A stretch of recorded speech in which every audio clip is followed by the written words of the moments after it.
And Dave Sussman back with you, Ricochet.com, Whiskey Politics Network, and we're really privileged to be sitting today with David Horowitz. David Horowitz is the founder of the David Horowitz Freedom Center, author of several books. You've probably read many of them, including the most recent, The Big Agenda. Thanks for joining us, David. Appreciate it. Before we discuss California, Trump, political correctness, for those that don't know, and I'm sure most of our listeners do, for those that don't know, you were 30, 40 years ago a former radical. You came out of the closet, so to speak, in the 80s when you told everybody that you were going to be voting for Ronald Reagan, and you have been taking nothing but daggers and hits for the past 30 to 40 years since that point.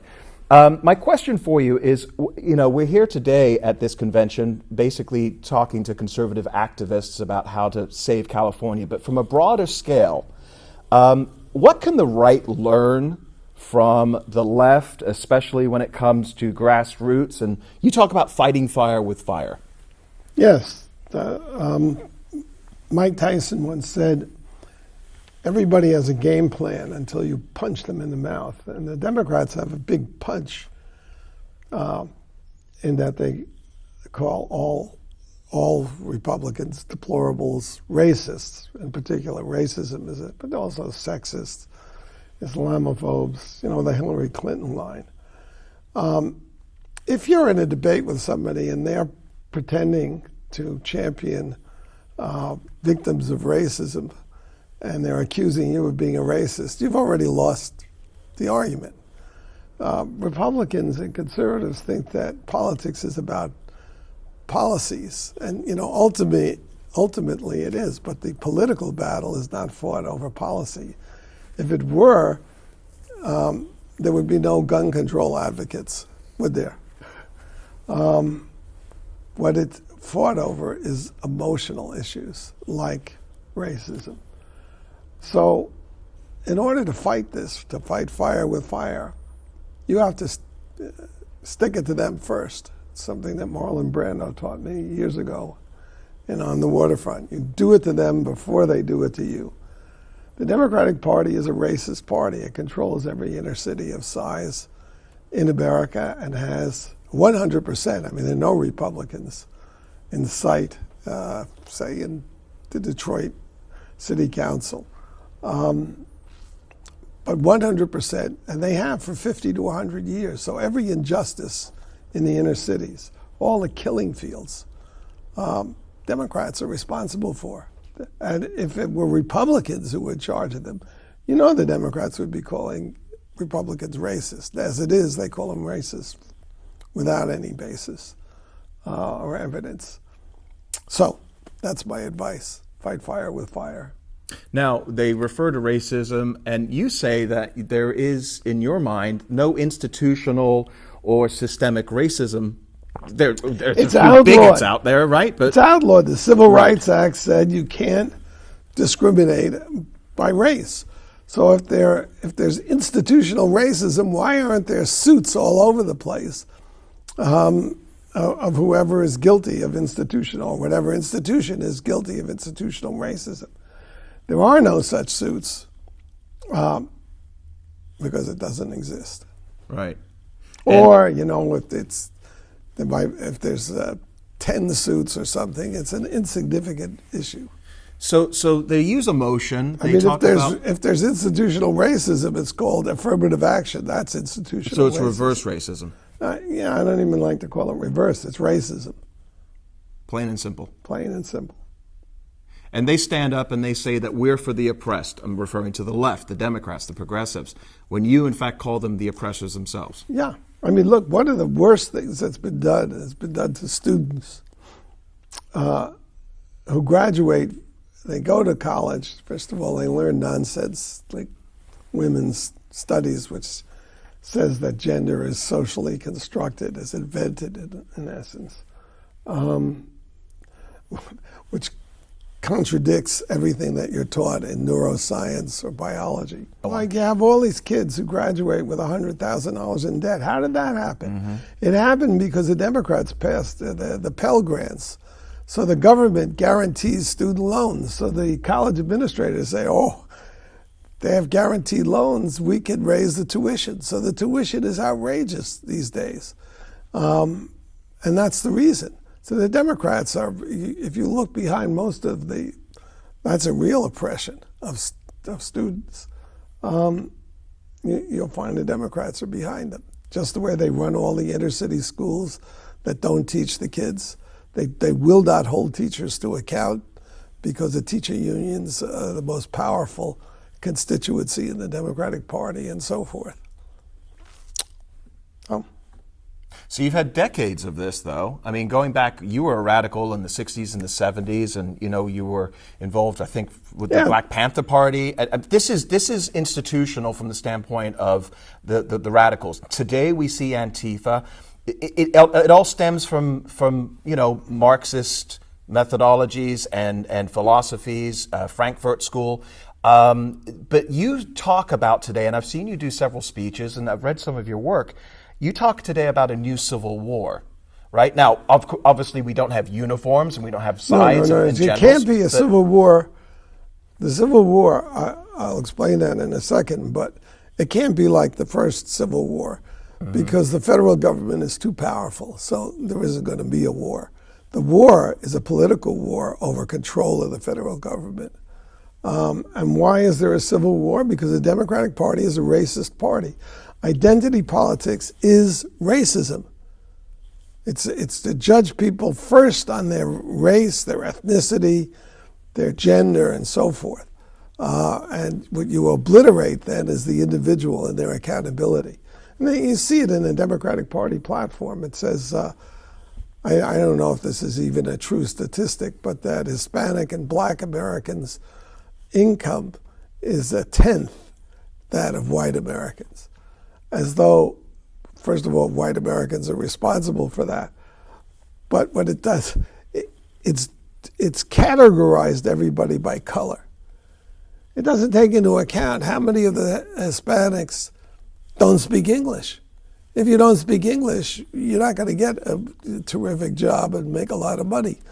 How many of the kids are born out of wedlock? Even Barack Obama concedes that if you are a child, regardless of your race, and you're raised in a single female-headed household, you are 5 times more likely to be poor. So that's the problem. But it's not. But the Democratic Party is presenting it as a problem of white racism, and now they talk about white supremacy, which is ludicrous. How stupid is that? We had 8 years of a black president who was elected with 56% of his support came from whites. Name me one black country in the world that's elected a white president. Name me one Asian country that has. I mean, this is a great country with tremendous opportunity. 2 attorney generals, national security, all black, 10,000 black elected officials. Every time there was a shooting in the year of, when there was this war on police, the chief of police was black. So they're racists, and they're anti-white racists, so that makes it okay, I guess, from their point of view. But we have to fight that. And what does a civil war then look like? Well, the civil war is because you can't have a nation half slave and half free. You can't have a nation half believing in individual freedom and individual accountability, and half believing in collectivism based on race. You can't have a racist, it's going to either be a racist America, which is what the Democratic Party is pushing, or it's going to be a free America based on individual. You take a person on their merits. That's been a 200-year fight in this country. It looked like it was achieved with the passage of the Civil Rights Acts in the 60s, but the Democratic Party has spent the last 50 or so years reversing that, undoing it. We were just chatting before we sat down for this interview, and you were saying that you are moving. You're leaving California. I don't want to say where I'm moving on camera. Okay. We won't be telling anybody where you're moving to, but you are leaving California. A lot of people are leaving California. Yeah, there's an exodus. Let's just treat it that way. Forget me. Yeah. An exodus from California because it's been run for 50 or 60 So years let's talk about by California. a left-wing party. Right, and you refer to the politics of this state. Now we're dealing with a sanctuary state, which is dangerous. It's dangerous for the state. Yeah. It's dangerous for the country. No, and conservatives, typically of conservatives, they just want to be rid of all the problems. Okay. So they say, they hope California secedes. I hope that if California secedes, Washington will go to war with California and subdue it and put all its leaders in jail. And we're starting to see lawsuits been filed by Jeff Sessions and we finally have a fighting crew. Mm-hmm. So what happens with California? What does that fight look like from your perspective? Well, it's a seditious state, and it's a communist state, and people are suffering, and of course they're all corrupt. They want to build bullet rails for billions of dollars because they can line the pockets of their cronies and themselves. And they hate the individual freedom that cars represent. So there's a war on the automobile in California. Okay. So, without the Trump administration focusing and aggressively focusing now on sanctuary states and sanctuary cities, and we see the situation with the mayor of Oakland, for example. She should be in jail. Tipped off, the criminals up and the illegal aliens up in the Oakland Bay area, that ICE was coming. Well, right? they've conducted a war on language. Right. Undocumented. What, they lost their documents? No, they didn't lose their documents. They've invaded our country is what they are. They're invaders. That's the correct. It was, I believe it was Confucius who said maybe it was Lao Tzu. In order to establish justice, you have to first rectify the names. You have to call things by what they are. Right. So when you see this abuse of language, undocumented, or people of color, which isn't even in English, it's not grammatical. We don't say, here's a box of crayons of color. It's an ideological term, and it has one purpose and one purpose only: to declare white people evil. The whole world is people of color, and according to their theory, they're all oppressed. Guess who the bad guys are? They're white people. The fact of the matter is, people of color is a meaningless term. There is no group, people of color, that has a unity of interest that's marginalized and oppressed. If you think there is, tell that to the Rwandans, where the people of color, Hutus, massacred 1 million people of color, the Tutsis. Mm-hmm. So the Hutus are the oppressors, they're people of color. Maharajas in India are people of color. Beheaders, ISIS beheaders are people of color. It has no meaning except white people are evil. So it's about the language. And then everybody uses it. Yeah, conservatives, they collude in this language. We call them social justice warriors. What they are is social justice fascists. They want to shut everybody else down. They want to impose their idea of what's just on everybody else. Is there a movement right now? We see it with other folks besides yourself, the Jordan Petersons of the world, that talk about the language and that talk about the free speech. There is Are you feeling optimistic by what you're seeing from that side? I think Dave Rubin is another one. Yes. Candace Owens. There is when I came out of the left, we called ourselves the Second Thoughts movement. So there was a Second Thoughts movement after 9/11, and there's another one today, and hopefully it'll have an impact. Second thoughts meaning what? What's the definition of that? Well, second thoughts about being a leftist and believing all this nonsense. Okay, I see it. Andrew Sullivan wrote a really terrific piece in New York Magazine about how the left is a threat to individual freedom. That's the banner. It should be the banner of the Republican Party. Republicans, they talk like accountants all the time. And it's always about policies, which people, they defer to their elected officials. They vote for people who they think care about them. But Republicans, they fight Obamacare, it costs too much.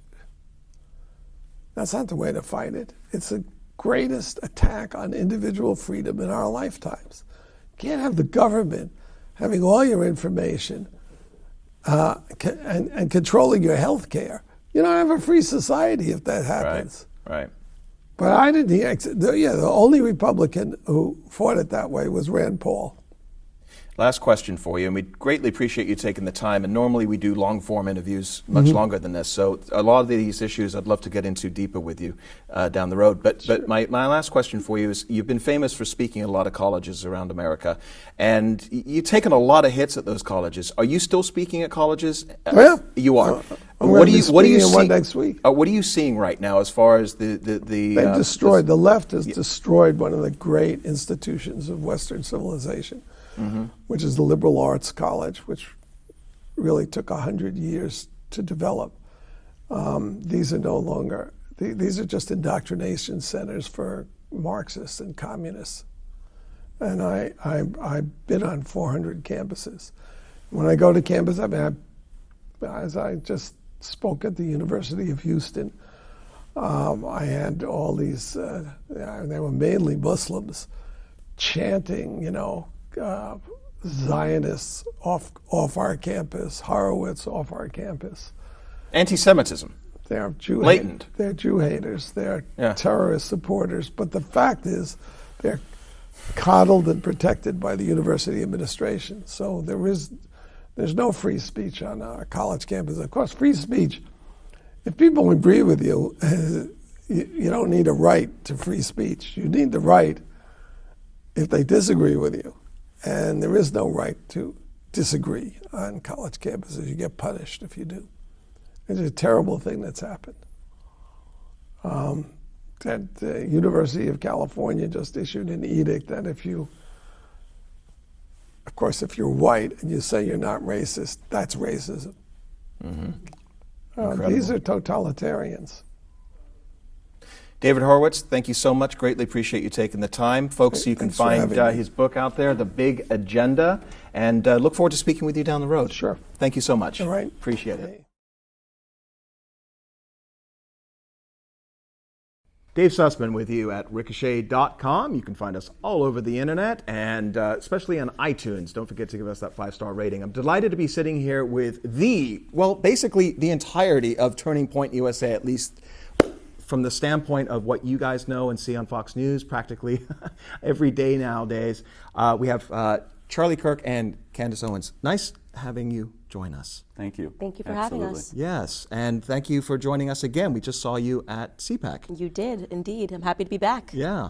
So before we talk a little bit about what's going on right now here in California, because we are at this event called Saving California, for our listeners and those that are watching, what is Turning Point, and where did it come from, and where are you guys right now as far as nationwide and the purpose of it? So I started Turning Point USA when I was 18 years old, right out of high school. It started with a dream and an idea to change our generation back, turn our generation back towards founding principles of free markets, smaller government, and the Constitution. We believe Western civilization is directly under attack by neo-Marxist, postmodernist ideas that will destabilize the greatest civilization ever created. And it's happening in academia. It's starting in our high schools and being propagated through our colleges. And it's time we start to fight. We have to identify the enemy, organize better than the left, and then be able to create a grassroots movement to fight, for the future of our country and for our civilization. And we're blessed to have Candace on our team, who I believe is one of the most articulate, intelligent and wise leaders of our generation, leading the Black Revolution, which we all know is well overdue. Our organization is now on 1,300 college and high school campuses. We have over 100 people on staff. It's been an unbelievable success story that I wish I could take credit for. But we have a great staff, an unbelievable team of investors and donors and board members that have helped make this possible. We had over 3,000 students at our year-end event down in Palm Beach. And look, this is a movement that's going to continue for a very long time. And Candace, you're all over the place. You're flying everywhere. You're speaking everywhere. What are you seeing right now as far as the reaction from college kids, both I don't want to talk demographics. Let's just talk about college kids as a whole right now. Right, so it's interesting because I think that what Charlie noticed was this sort of college movement, and what I'm bringing in is a piece that's been missing, and that's the Black community. And the reason why I want to say it's a little separate from college kids because the Black community doesn't often get a chance to go to college, right? So this is the young Black youth movement that I'm talking about. And I guess what we're seeing right now is that they needed a home, that these kids were sort of disenfranchised. They knew that they were being sold lies and propaganda, but nobody sort of had the courage to do what Charlie did, which is sort of to provide them a home, to get them together and say capitalism is important, big government does suck. So what we're seeing, I think, is just that the tides are turning completely, not just for students on campus, but again, that same sentiment happening in the Black community, understanding that something's not right. It feels like we've been duped, and I would like to provide a home for them as well. Let me tell you, and Candace will never say this about herself, but her capacity to be able to synthesize hard to understand messages in sound bites using sarcasm and humor, intelligence, all blended together is unlike anything I've ever seen. And the short story of how I added her to our team is I saw her speak at an event down in Palm Beach, and I said, "You're joining our team." It took about 120 seconds until I realized she is a once-in-a-generation type talent, and I'm here to try to support her in any possible way to help lead that Black revolution.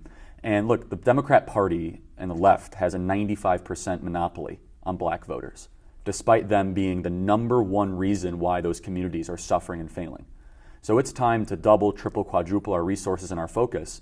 And the other thing is, I believe one leader can actually change something, a single person. If the 20th century taught us anything, it's the courage and conviction of an individual that can change the course of history, whether it be Winston Churchill or Ronald Reagan or Dwight D. Eisenhower. And I believe that's going to be Candace Owens for the American Black community. And I think it's Charlie Kirk for the student community. She's very kind. Wow. We make a great team. And we come at it from different angles, but we have a lot in common. We're both in our 20s fighting for these ideas. We're both under unbelievable assault by the left, but we love this country.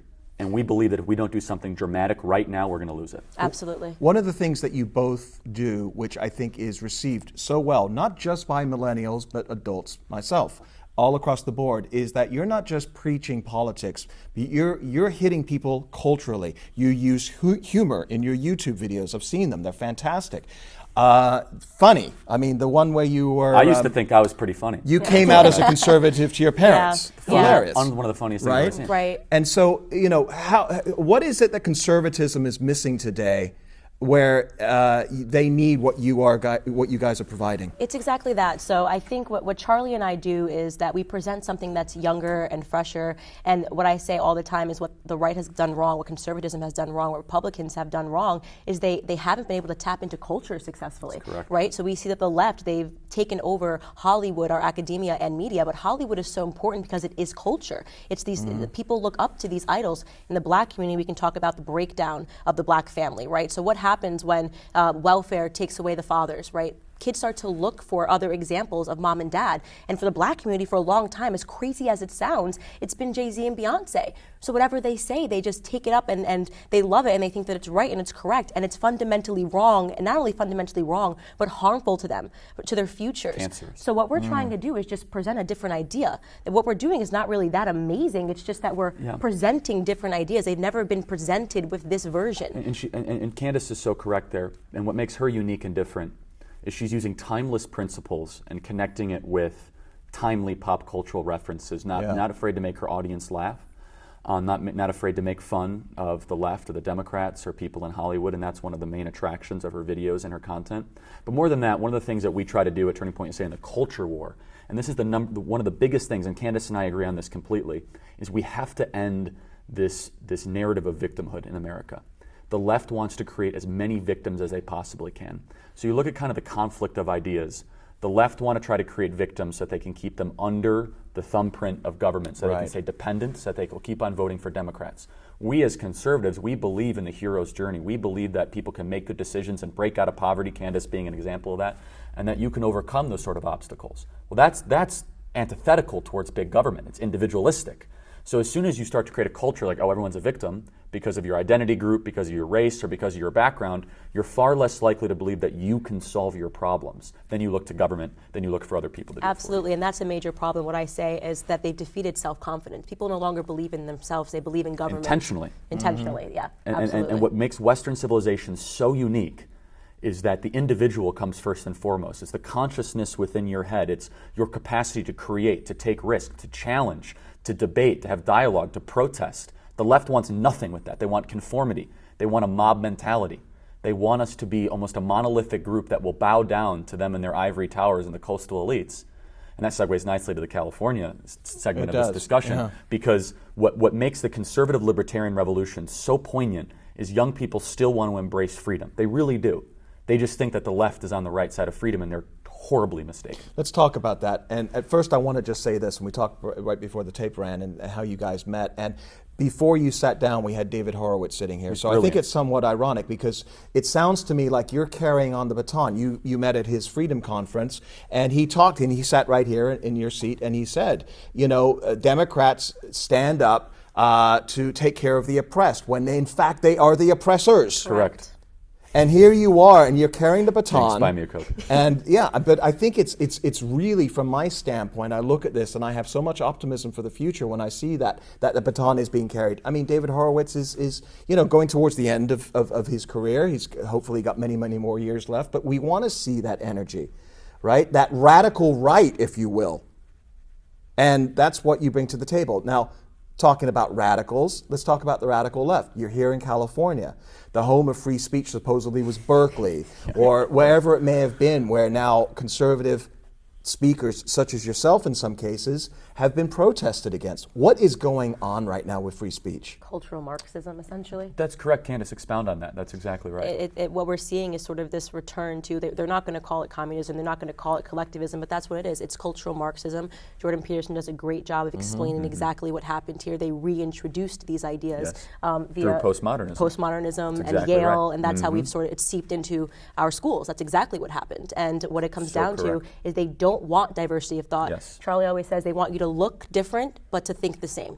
And that's exactly what's happening on college campuses, and that's a huge threat, huge threat that we're trying to combat every single day. And specifically, California is a test case for the destruction of Western civilization. Everything that they want to do to Western society, they're beginning to implement here in California. Whether it be the assault on traditional genders, the implementation of illegal immigrants at the highest possible level.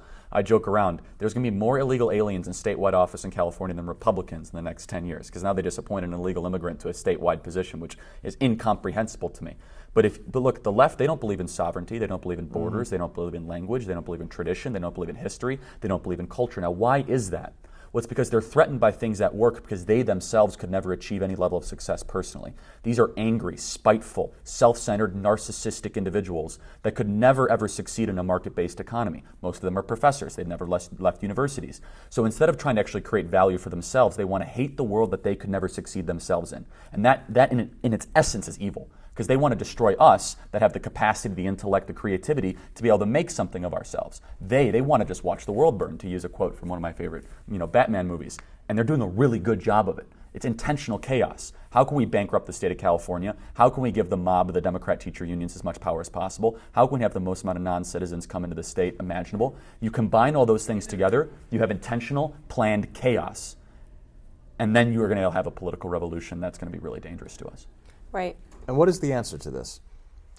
Well, demographically, Candace hit it spot on. I'll let her talk about the black. I think it also, what we're talking about here, and I always do feel bad for the students. I always have a soft spot for them because they're learning things wrong. They're learning to hate America. That's what I grew up understanding, is that you should feel bad about success, that rich people are the problem, right? Not the solution, which they are the solution. Capitalism is the solution. They don't understand what it means to be, what capitalism is, or what communism is, or why it's wrong, or why it doesn't work. They're not even being taught history. Right? So what the left does really good is that they rewrite history every single time. So in the black community, what I learned, right, in textbooks, what I think was the right answer is that Democrats have always saved black people and Republicans have constantly been trying to harm us. That's fundamentally a lie, but that's what's been taught to us. So that's sort of the uphill battle that we face, is sort of trying to tell them, okay, these ideas that you learned are wrong. For me, I came from a left. I had to suffer through a year of cognitive dissonance, really, to go, oh my God, every person that I thought was a racist, is really a hero, and every single person I thought was a hero is secretly a racist. That takes a tremendous amount of self-awareness to do that, and humility. And many people are not willing to do that, because you go 25 years of calling somebody a racist only to find out that you were miseducated. That's hard. And that's where the narcissism and the hubris comes in with the modern American left. They'll never ever objectively put forth an opinion different than theirs. That's why they hate free speech. They don't want to sit through a speaker that might challenge a micron of what they believe to be Right. true. And with that being said, so how do you fix it? Well, and this is the death of the American male, if you really what's going on here, is because men in particular have been emaciated and attacked by Yes, this they third have. wave feminist movement, and we are seeing the kind of this creation of the basement dwelling beta male that have only been talking about how wrong it is to embrace masculinity, how dangerous it is. It's toxic. It's toxic Toxic masculinity, masculinity. right? How dangerous it is to make informed decisions or to actually take ownership of yourself or your family, which is horrible. Right. But even if you complement that, and Candace and I talk about this a lot. Young people they only learn about the freedoms. They never learn about responsibility. But if you look at in your life, what actually gives you the most amount of meaning and the most amount of satisfaction, it's the things that require responsibility that always give you the most amount of meaning, whether it be family, your job, getting up early. That's where you find true fulfillment. This is Jordan Peterson stuff. Of course Right, it is. it Well, absolutely- right, and Right? I give him full Make attribution. your bed. Yeah. Right, exactly. And look, Jordan Peterson's a hero of mine, Yes. hero of Candace. We've had him on the Absolutely. show. No, It's he- incredible. he's phenomenal, Yes. and I only try to be a prism of which these good ideas Yes. are expressed through, because what he talks about is incontrovertible truth. Right. Yes. And look, what Jordan has done, and he's from Canada, is he's opened up the discussion, and he has said, listen, guys, I'm a social psychologist. I'm not a politician. I have seen these problems for 30 years get worse, worse, and worse. Right. And if we don't do something dramatic, it's no longer a political issue. It's going to ruin our civilization. It's a really interesting market that we're in if you think about it. We're just returning back like common sense, right? Sit up straight, shower. That's what Jordan Peterson preaches, right? Things you can control. Right. Yeah. Right. Not a government The little bureaucrat. things. Right, the little things. Yes. Right, but it's also self-responsibility. And what Jordan talks about so well is, and in that wonderful Toronto Canadian accent, Yeah. how the hell are you supposed to have any sort of credibility with social justice if your room is a mess, right? Right. I mean, seriously, take ownership of your life. Sit up straight. The Yeah. world is all about suffering. Yes. And you know what? For young men that have been attacked and assaulted and turned into this kind of beta male mentality, they Yeah. say, wow, I can actually do something with my life. Right. I can actually apply, what I've been given for good. Yeah, people love that, and that's what I'm seeing in the Black community. When I first came out, I was getting So similar. It's so interesting. There were so many vicious comments, Uncle Tom, Coon, sellout, and then they started to listen to what I was saying, and now the feedback I get is it's freeing for them, right? They feel Yeah. like they've been Liberating. almost enslaved to this ideology. And I know we're short for time We can here. keep My, going a little my, bit, but yeah. my last question, if you both are good, I'd love to continue with this. 5 or 10 more minutes. My question for you is similar to Horowitz when he made that transition in '84, when he openly came out. You may remember he was a leftist radical. For those that don't know, I know you both do. And then he came out and he supported Reagan. And holy cow, it was he was persona non grata. What is that like for you personally? I see it as a challenge. Like, I don't know, I'm like the eternal optimist. Like, I feel really great about it. And like I said, we are seeing that transition happening. They've never been presented with this version of events, right? They've only been told the same thing, which is that Black people are a monolith. So imagine, I'm essentially saying to them, I believe in you. You don't have to be a victim. an uplifting, do you know how empowering great that message. feels to say? Like, you do not have to be a victim. You are not trapped within your skin complexion. So the message ultimately that we preach is empowering. So at first, I think that there are some shockwave effects because they've never been presented with it. But then what you start to see is that they turn to the other side and they go, wow, this feels really good. I'm not a victim. I can do this. I and can there's make good something choices. fundamentally freeing about that. Right. That's fantastic. Now, transferring that to kids or young adults, how do you convey that message to them that they could stand up and, going back to the Peterson analogy, be a lobster, stand up straight, and I love lobsters. Good right? for him, by the way. Okay. But again, it comes back to the solution, right? What you both are doing. You're at the pinnacle of this massive organization. Yes. You're both out there. Every single day I can find something on television or YouTube or whatever it may be from both of you. You're working. You've got the energy. No at one this age. outworks us. No one outworks Right? her, by the way. I'm impressed. The one Like- thing at Turning Point we say, no one will ever outwork us. And no, it's incredible. It's incredible. It really is. So, but transferring that, okay? Let me ask you this then, from this point of view. If I can see Turning Point, and I assume it's the tip of the iceberg and everything is under the surface of what's going on, what are the next steps for Turning Point? What are the plans, and how do you continue to change the culture? And we're just getting started, whether it be the metrics of what we want to hit with our event attendance or our chapter creation, our activism on college campuses. We want to move youth sentiment 20 points by 2020, how they view America, how they view capitalism, which we think is a fundamental Couple of issue. years. It's Yeah. It's a happening tall right order. now. Look, we're expanding our staff. We're raising more capital. We're hiring, in key states. Candace Okay. is now doing a very, very exciting project with Yeah. African Americans that It's she may or may not it's want to so talk exciting. about. I mean, I might talk about it a little bit today, but we have something that Little is tease.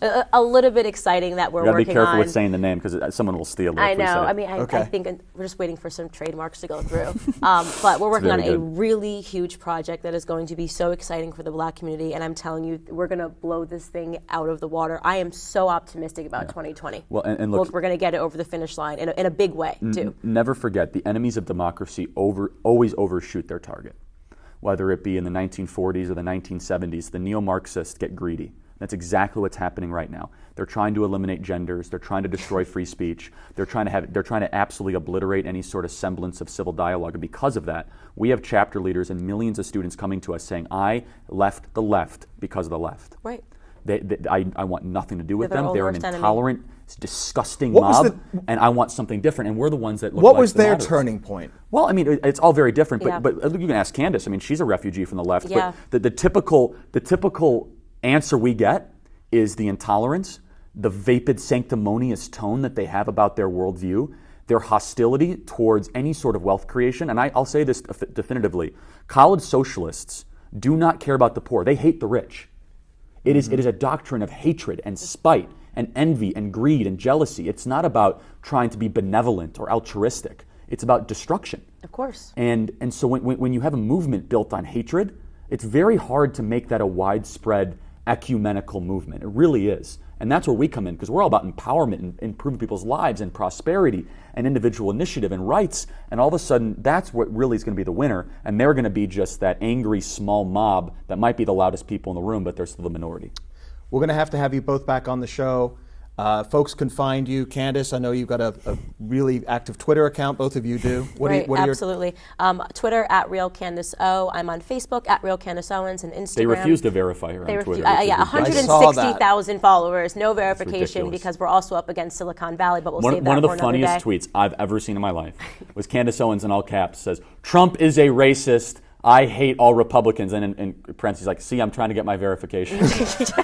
I'll get it any day now. A was few one of more the of those funniest tweets tweets. I've ever A few seen. more of those tweets. Yeah, well, it's definitely there. And Charlie? I mean, they could check out our website, tpusa.com, Twitter at CharlieKirk11. We're causing a lot of trouble, and we're going to win. They're going to lose.